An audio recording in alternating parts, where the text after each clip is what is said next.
So all these conversations about Jason Kidd are just another reminder that there's a huge lack of accountability amongst adults within the Black collective, because at the end of the day, Jason Kidd is a predator and he deserves to be punished to the fullest extent of the law and to the fullest extent of universal karma.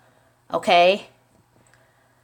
We also have to have conversations about the adults around these children, whether you're talking about the mothers, the fathers, okay?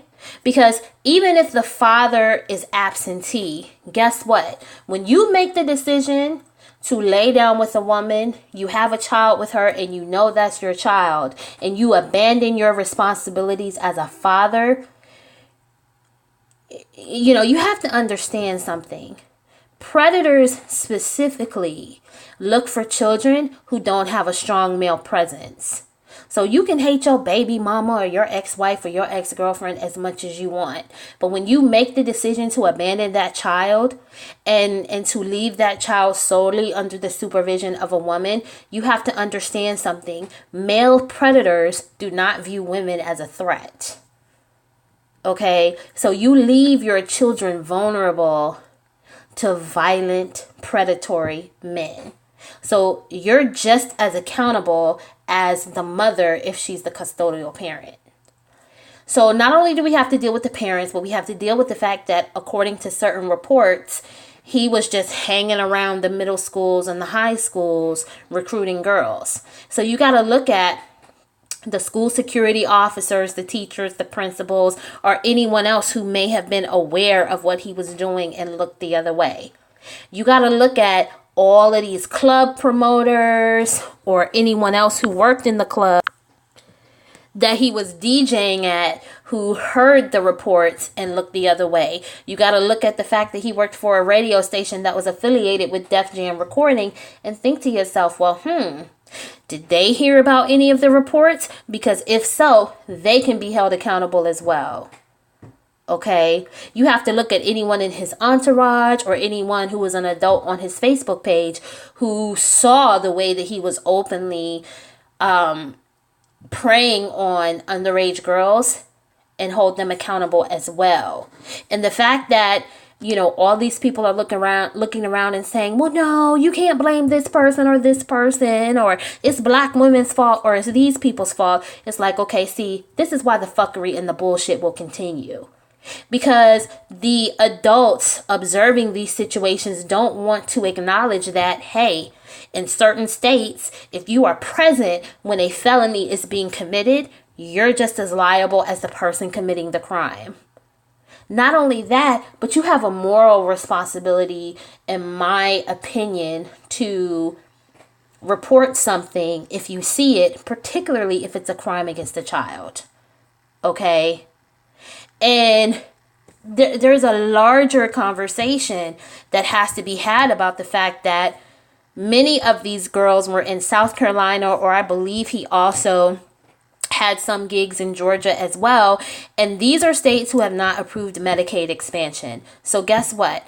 If any of these underage girls are HIV positive, they are in states where if their parents do not have really good medical insurance, those girls will not be in the situation where they will be able to afford to access the medical care that they would need to get into treatment and to put them in a position where their HIV could be treated to the point of being undetectable, so that they would not transition to full-blown AIDS, and so that they would be less likely to pass the disease to any future sexual partners, okay?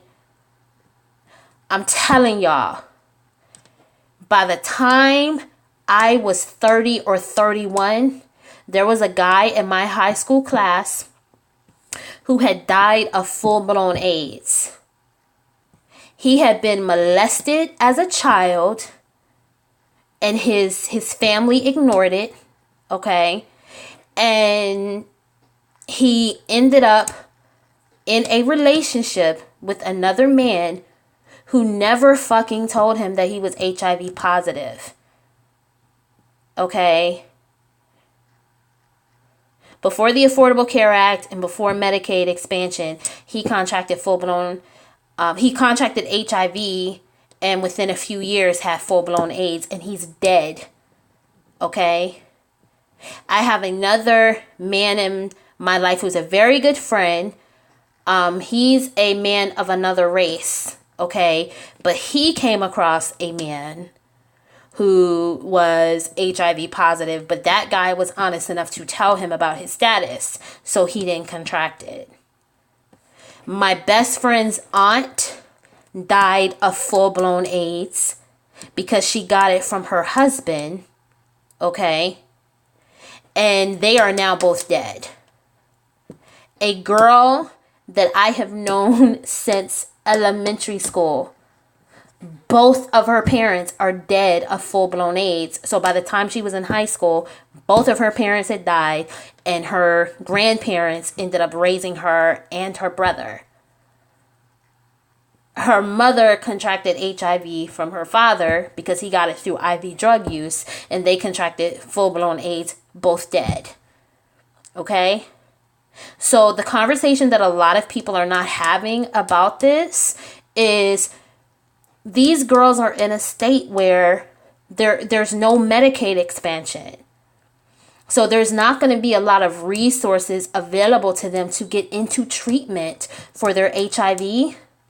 So within the next 5 to 10 years, it's quite possible that these girls will be dealing with full-blown AIDS in a situation where they won't be able to get treatment for it.